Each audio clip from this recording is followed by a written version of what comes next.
আসসালামু আলাইকুম, আশা করি সবাই ভালো আছেন। আজকে একটা বিশেষ দিন, আমার জন্মদিন। এবং আজকে আমার জন্মদিনের সঙ্গে একজন লেজেন্ডারি ক্রিকেটারের জন্মদিনটা মিলে যায়। সেটা হচ্ছে পাকিস্তানি কিংবদন্তি ফাস্ট বোলার শোয়েব আখতার। তারও জন্ম 13ই আগস্ট এবং সেই জন্মদিনটা শেয়ার করতে পারাটা আমার জন্য বিশাল একটা ব্যাপার। তবে আজকে আমি আসলে পেস বোলারদের নিয়ে কথা বলবো না। আজকে আমি কথা বলবো এশিয়া কাপে যে 5টা দল রয়েছে, বাংলাদেশ, পাকিস্তান, শ্রীলঙ্কা, ইন্ডিয়া এবং আফগানিস্তান, যাদের অ্যাকচুয়ালি সুপার ফোরে যাওয়ার সম্ভাবনা রয়েছে এবং এই 5টা দলের মধ্য থেকে যে কোনো একটা টিম হয়তো চ্যাম্পিয়ন হবে। সেই 5টা শক্তিশালী দলের স্পিনারদের নিয়ে আলোচনা করতে চাই এবং স্পেসিফিক্যালি বলতে লেগ স্পিনারদের নিয়ে আলোচনা করতে চাই। কারণ লেগ স্পিনাররা এই মুহূর্তে শুধুমাত্র একটা ফ্যাশন ট্রেন্ড নন, লেগ স্পিনাররা টি-20 ক্রিকেটে খুবই খুবই গুরুত্বপূর্ণ একটা ভূমিকা পালন করছেন। আপনি যদি পরিসংখ্যানের দিকেই তাকান, সে জায়গায় টপ উইকেট টেকারদের যে তালিকা রয়েছে টি-20 ইন্টারন্যাশনাল ক্রিকেটে, সেখানে দেখবেন একাধিক লেগ স্পিনাররা রয়েছেন। রাশিদ খান তো রয়েছেনই সেই জায়গাটায়, এবং আপনি সেখানে আদিল রশিদকেও খুঁজে পাবেন, আরেকটু নিচে গেলে হাসারাঙ্গাকেও খুঁজে পাবেন, ইশ সোধিকে খুঁজে পাবেন নিউজিল্যান্ডের। তো বেশ কয়েকজন লেগ স্পিনার ইতিমধ্যেই টি-20 ইন্টারন্যাশনাল ক্রিকেটে হাইয়েস্ট উইকেট টেকারদের তালিকায় অনেক উপরের দিকে চলে গেছেন। উমর গুল, লাসিথ মালিঙ্গারা যখন 100 উইকেট পার করে গিয়েছিলেন টি-20 ইন্টারন্যাশনাল ক্রিকেটে, তখনও কিন্তু মনে হচ্ছিল পেস বোলারদেরই একটা আধিক্য থাকতে পারে। তবে সময় যত গড়িয়েছে, টি-20 ইন্টারন্যাশনালসে লেগ স্পিনারদের কন্ট্রিবিউশনটা তত বেড়েছে। উইকেট টেকিং যেই অ্যাবিলিটিটা তাদের রয়েছে, সেই অ্যাবিলিটিটা যেভাবে ব্যবহার করা দরকার সেটা আয়ত্ত করে ফেলেছে দলগুলো, এবং খেলোয়াড়রাও সেভাবে নিজেদেরকে প্রস্তুত করেছেন। তো এশিয়া কাপে যে 5টা দল রয়েছে, এই 5 দলের 5 লেগ স্পিনার নিয়েই আজকের আমার এই গল্প।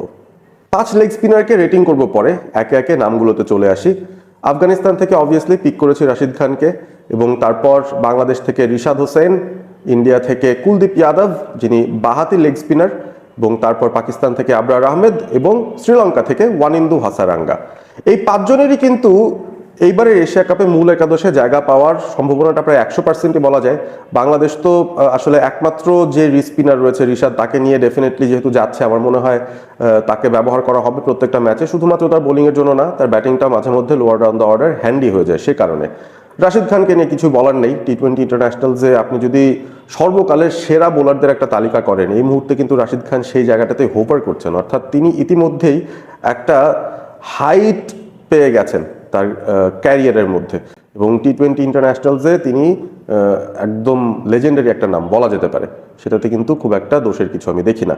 কুলদীপ যাদব 2017-তে তার অভিষেক হয়েছিল, কিন্তু মাঝখানে দল থেকে বাদ পড়েছিলেন এবং তারপর আবারও প্রবল প্রতাপে ফিরে এসেছেন। এবং কুলদীপ যাদব নিজের অ্যাকশনে চেঞ্জ এনেছেন, নিজের বোলিং টেকনিকে চেঞ্জ এনেছেন, এবং সেটার কারণে এখন শর্টার ফরম্যাট অফ ক্রিকেটে তিনি বেশ সফল হচ্ছেন। এবং সেই সাথে আমার কাছে মনে হয় যে এই মুহূর্তে ইন্ডিয়ার যদি লেগ স্পিনার একজনকেও পিক করতে হয়, এই মুহূর্তে এক্সপিরিয়েন্সের হিসেবে এবং ভ্যারাইটি আনার হিসেবে কুলদীপ যাদব সবার উপরেই চলে আসছেন। সেই সাথে হাসারাঙ্গার কথা বলা যেতে পারে। হাসারাঙ্গা অবভিয়াসলি শ্রীলঙ্কার আমার কাছে মনে হয় যে লেগ স্পিন ম্যাজিশিয়ান, এবং এমন লোপ্পা ঝোলানো ডেলিভারি করেন, দেখে মনে হয় যে খুব নিরীহ একজন বোলার, কিন্তু খুবই খুবই ডিসেপটিভ, এবং তার এই ডিসেপশনে পড়ে একের পর এক ব্যাটাররা আউট হতেই থাকেন। বাকিদের তুলনায় একটু কম পাত প্রদীপের আলোতে যিনি রয়েছেন, তিনি হচ্ছেন আবরার আহমেদ, পাকিস্তানের। একটা সময় পাকিস্তান কিন্তু লেজেন্ডারি কিছু লেগ স্পিনার নিয়ে আসতো। 80-র দশকে আব্দুল কাদির ছিলেন, যাকে অনুসরণ করে অনেকেই লেগ স্পিনটাকে একটা আর্ট হিসেবে চেনা শুরু করেছিলেন, এবং পরবর্তীতে মুশতাক আহমেদ এসেছিলেন, যিনি বেশ কয়েকদিন যাবৎ পাকিস্তানকে সার্ভিস দিয়েছেন লেগ স্পিন ক্যাটাগরিতে। তারপর মাঝখানে বিশাল একটা ভয়েড শাহিদ আফ্রিদি এসেছিলেন। শাহিদ আফ্রিদির পর আপনি ইয়াসির শাহকে বলতে পারেন, তিনি এসেছিলেন। ইয়াসির শাহ দেখতে অবশ্য অনেকটা লিওনেল মেসির মতো, সবাই এটা বলতো। তবে হোয়াইট বল ক্রিকেটেই আমরা তাকে খুব বেশি দেখিনি, রেড বল ক্রিকেটেই মূলত তিনি বল করতেন।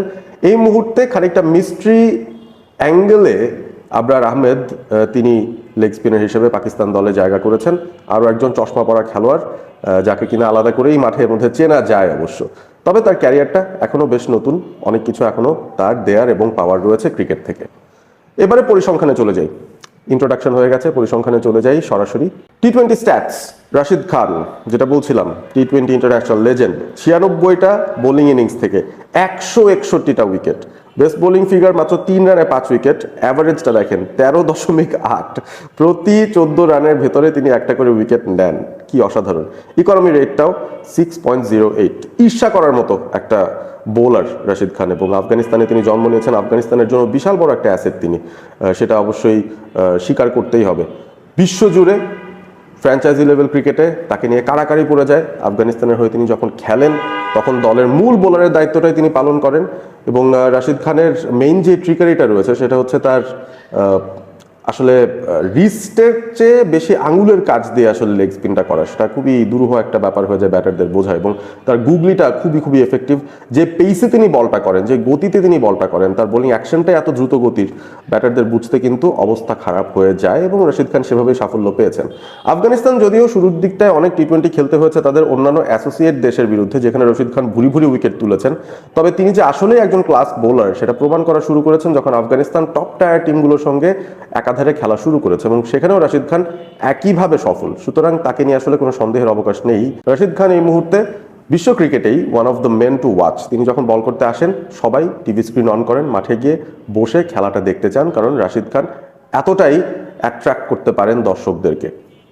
কুলদীপ যাদব 39টা ইনিংস থেকে 69টা উইকেট, বেস্ট বোলিং ফিগার 17 রানে 5 উইকেট, অ্যাভারেজটা বেশ ভালো 14.07 এবং ইকোনমিটা 6.77, অর্থাৎ 7-এর নিচে রান দিচ্ছেন কুলদীপ যাদব। তিনি এই পুরো তালিকার মধ্যে একমাত্র বাহাতি স্পিনার, অনেকে তাকে চায়নাম্যান বলে, যেটা সাধারণত গ্রামাটিক্যালি বলা হয় চায়নাম্যান বোলার, এবং বাহাতি লেগ স্পিন তিনি করছেন। গুগলিটাও বেশ ভালো। বাকিদের তুলনায় বলবো অন্তত হাসারাঙ্গার সঙ্গে তার খানিকটা মিল এই জায়গায় রয়েছে যে তিনি অনেকটা ঝুলিয়ে বল করতে পছন্দ করেন, ফ্লাইট দিয়ে বল করতে পছন্দ করেন এবং ক্যারিয়ারের শুরুর দিকে সেটাতে তিনি সফল হলেও একবার যখন তাকে পড়ে ফেলতে পারেন ব্যাটাররা, তখন কিন্তু তিনি খানিকটা অসফল হয়ে যাচ্ছিলেন, স্পেশালি টি-20 ক্রিকেটে, যেখানে ব্যাটারদের ইন্টেনশনই থাকে জোরে জোরে শট খেলা।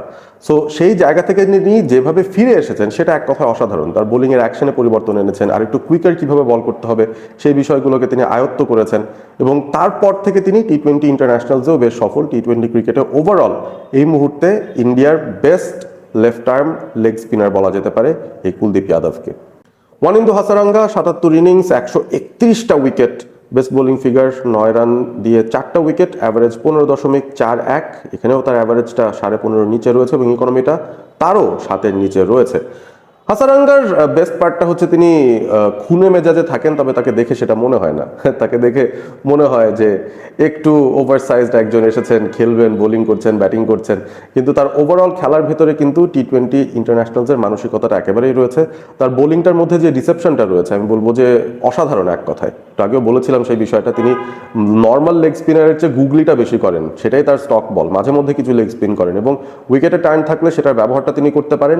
ব্যাটারদেরকে মূলত তার সিমিলার অ্যাকশনে লেগ স্পিন এবং গুগলির যেই ভ্যারিয়েশনটা রয়েছে সে দুটো দিয়ে তিনি ব্যাটারকে বিভ্রান্ত করেন। ব্যাটাররা তার আঙুল দেখে বুঝতে তাদের খুব একটা সহজ হয় না যে কোন বলটা লেগ স্পিন হবে, কোনটা গুগলি হবে, এবং সেভাবেই আসলে ব্যাটাররা বিপর্যস্ত হয়ে যান। স্পেশালি বাংলাদেশের ব্যাটাররা খুবই স্ট্রাগল করেছেন তার বোলিংয়ের এগেনস্টে। Rishad Hossain Bangladeshi leg spinner. রিশাদ সব মিলিয়ে 39 ম্যাচ খেলেছেন, ঠিক কুলদীপ যাদবের সমান সংখ্যক ম্যাচ, তবে উইকেট পেয়েছেন মাত্র 48টা। 18 রান দিয়ে 3 উইকেট তার সেরা বোলিং ফিগার, 22.6 তার অ্যাভারেজ, 8.08, একটু এক্সপেন্সিভ ক্যাটাগরিতে রিশাদ রয়েছেন।